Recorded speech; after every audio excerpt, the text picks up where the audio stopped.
I'm currently in a cast right now for my broken leg. And all the goals that I have planned this year has all came to a stop. And this is the story of how my leg got here and how one night changed everything.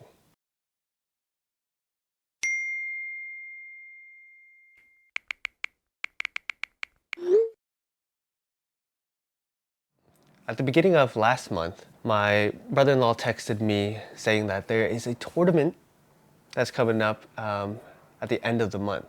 So I was very excited about the tournament and I want to be in the best shape possible. So what did I do? I created a training schedule. I've curated this nice little plan of having a sprint on the weekends, 2 gym days, and 2 game days during the weekday. So I followed this training schedule to a T and basically was sore every day, even on the rest days. I started to notice the improvements on the weekly soccer games that I had on Wednesday. I'm part of a league and I'm part of a team, and there was just this one game where everything went wrong. How do I say goodbye?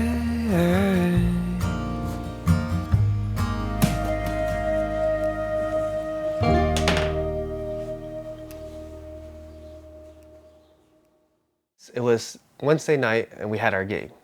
And during the prep meeting, everybody's gathered around and the manager or the person leading the team had a speech saying that they've been here for a while and they know about this team's history of being pushy. In the first few minutes of the game, we were rewarded with about 6 free kicks because of how aggressive and dirty they played. And it was pretty bad. I was being cautious, I'm being scared about them full sending it on their tackles. So I typically on the team play defender, and throughout the whole game there were a lot of fouls, especially towards my attacking side, which in professional games would be a strict red card. But here it's just a suspended yellow and they're out for like 5 minutes. So a lot of leeway in this league. It's kind of bad. So it was the last play of the game and the attacking team chips it over the defense and I had to sprint back for it. So it's a one-on-one.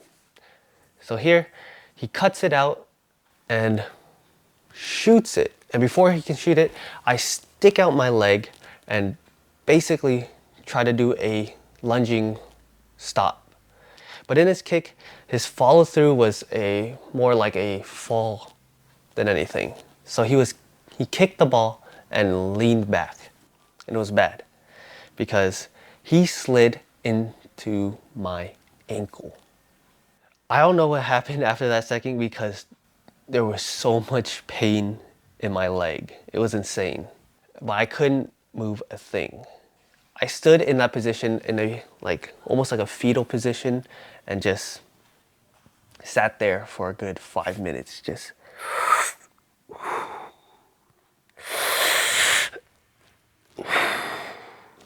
something like that. It was bad. You know, when you're on the floor in soccer, everybody comes, checks you out, and then just walks away. But 2 people stay with me, the leader of the team who gave the prep talk, and another teammate who was, I think, had a medical background or something, but he seemed like he dealt with injuries like this before. And he told me to try to sit up right. So the next 5 minutes, I try to get myself straight up. And in that moment, I saw the bruise on my leg and I couldn't, for the life of me, move my ankle. It was very difficult. It was just like my brain trying to send signals like to my foot and it just didn't go through. I just couldn't move it. So a guy came in with a cart and offered some ice, which he came around a little later to give it to me. And I offered up on the ride to my car, which is in the parking lot. So I mustered up the courage after 30 minutes and started driving out of the parking lot. My foot tucked into the chair and my left foot trying to hit the gas pedal. Eventually, I got to a point where it was hurting pretty bad, so I had to pull over and just assess more ice onto my bruised leg that was now starting to swell up. I can feel it swelling up. All the adrenaline is gone, and the pain was very shocking. So then I sat there for another good 5 minutes, letting some cars pass, and then eventually I just mustered up the pain and just drove with it. I drove with my left foot and I tried to endure the pain as much as I could. I'm holding onto the steering wheel like this, very close to my chest, and I go to the freeway. Yeah, when I eventually got home, I called Claire and I called Dayton to help me. Claire took all my stuff and Dayton tried to use as a crutch. We hopped around maybe like 15 steps until I couldn't do it anymore. We weren't making that much progress. So he said, "Get on my back, let me carry you." And he carried me all the way up to the house. We live on the second floor, so luckily I had him there. I don't know if I could even make it up there without him. But yeah. For the rest of the night, I iced my foot with the help of Dayton, carrying me back to my room. I took a shower and did my best to elevate my leg while I was sleeping. And it was very painful. The pain was pretty bad. I lost a good amount of sleep. 2 days after, I went to the hospital nearby our place and did an x-ray. This leg right here. This leg caused me so many issues.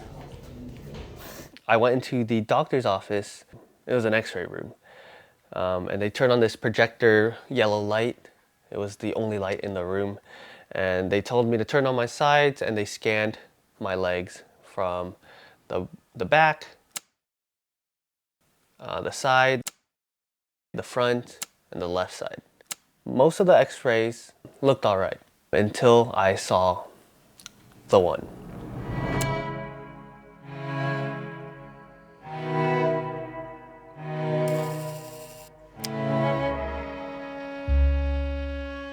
It was a fractured fibula. So I found out I had a broken bone, and it was horrible news for me. I thought it was just a bruise. So they splinted me up on a temporary cast, and that was very painful. But afterwards, they gave me crutches, which I have now, and life became a little bit more normal once I could start moving. But yeah, I told my family about it. My dad made the decision to come in a few days and just pick me up and get me home to San Jose, where I can actually be taken care of. And by the next morning, I woke up to 2 missed calls. My aunt and my mom. I called back my mom and asked her what's up. And she said, "I'm at the front door." What? I went on Find My, which is a location tracking app. And I saw that my mom was, yeah, right at my front house. And I had to get up and crutch my way to the door and then open it. There they were. It was my aunt, my uncle, and my parents. And they came to help me move out my things back to the Bay. It's crazy. I started getting in the groove of cooking and filming, getting my YouTube momentum going, and now everything has to be halted back. Now I'm back in the Bay. Yeah. I spent the weekend here in the Bay, hanging out with my parents, eating with them, and on Monday, which was the day doctor's offices opened, I called 5 doctor's offices and got one of them to come back to me. So I went to the doctor's office that same morning. I had him look at it. I had my mom come with me, and he looked at the same x-ray that had the broken bone. He said if I went on a cast alone, the bone will not heal properly or straight. So surgery has to be done. He said he would put a plate in my ankle and just push the bone right into place. And yeah, I feel like there's no other way. So I said, yeah. Không, bên Việt Nam á. So from there, they wheeled me into the bed where they prep you for surgery. They put an IV on my hand and they got me all naked to a gown for surgery. And basically, and my mom was there for the last maybe 30 minutes or so before the doctor came in and assessed the situation. He prepped me for everything and I got wheeled into the operatory room, which, yeah, you know, like in TV shows have like those big lights, wires hanging down on the ceiling. So I went in there, whew, shaking because it was really cold, but I was put under anesthesia before, so this is no worry for me.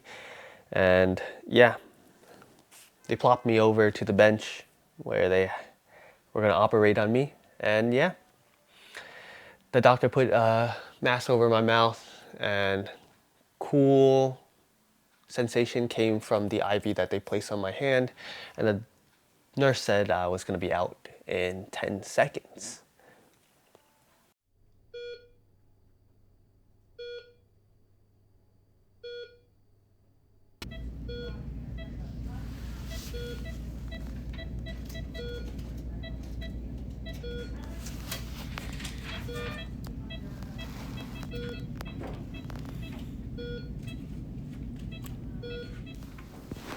I don't know how long I was out for. I woke up in a daze. I was feeling much better because all the drugs was kicking in and I felt pretty normal, very painless. The nurse said if I was feeling all right, if I was dizzy, nauseous, or anything like that. I said no. And eventually she called up my sister, who just picked up her kid, and she came all the way to the hospital with her to pick me up. So the nurse helped me get to my sister's car and basically drove me to the pharmacy to pick up my drugs, which was Percocet. Molly Percocet. We got home with my drugs and a DoorDash poke order. I ate that and then they threw me a little get well soon party. I take it. I take it. I take it. 1, 2, 3. Happy birthday to you. He brought in like a cake from like Safeway and we blew it in this room. And yeah, I was bedridden for the next 3 days. The longest night was the first night. I was very scared of overdosing on Percocet, so I took half a pill. And that wasn't even anything. So throughout the night, I felt a lot of pain. Breathing in and out and just moaning because of how much pain I was in. And it was just throbbing pain in that surgery area. And I just couldn't sleep. I just couldn't sleep. I couldn't rotate my leg. I couldn't do anything. It was just painful and I just had to endure it. I was just on TikTok basically and doomless scrolling, trying to get my mind off of it. And it was pretty bad. I felt sleepy from the day before and my mind is just trying to survive. It's on survival mode. This is day one, full day one. It's almost 12 of my leg trying to recover. I feel a throbbing pain on the outside of my foot there. And I've been rotting in bed almost for the whole day. I don't think I took one step out of this bed. So I went from last week walking with my cousins in Seattle, exploring the city, 24,000 steps, to around what I am now, which is 50 steps a day. So there were small little milestones here and there as I was recovering. Some of those were my first shower.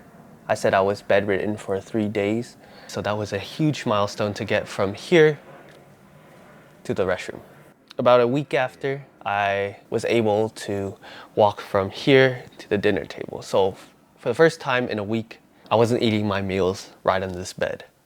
I was eating it out there. Now I am mostly back. I have to basically just have my leg elevated most of the time. I'm either going here or to my desk over there to play games at night. But yeah, trying to get my life back together slowly.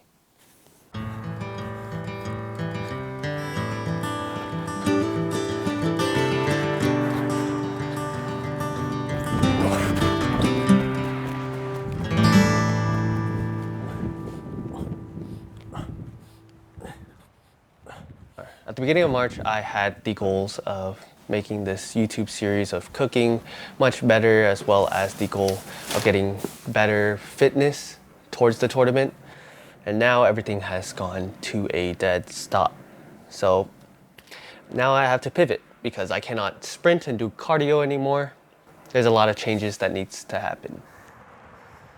As for now, I am shifting from legs to upper body. I'm trying to bench press around 60 plates on each side, which is like my body weight. I'm trying to do 5 reps of that. Anyways, cooking was on pause, and in terms of editing and trying to vlog, I don't know what to do other than just leave the camera here because I can't move the camera around too much because like in cooking, my hands are not free. Once I transition to walking on my boot in about, I think, 4 weeks, then I can start incorporating filming my life from there. But for now, maybe I just do my best. Do my best with this. But yeah, that is my current life, and that's how I end up getting the cast on my foot. Now I have about 6 to 9 months of healing. I'll do more life updates on how my day-to-day is. But for now, it's quite sad of how I'm just being in the same place. Anyways, yeah. I need to go to the restroom. I need to go. Ugh.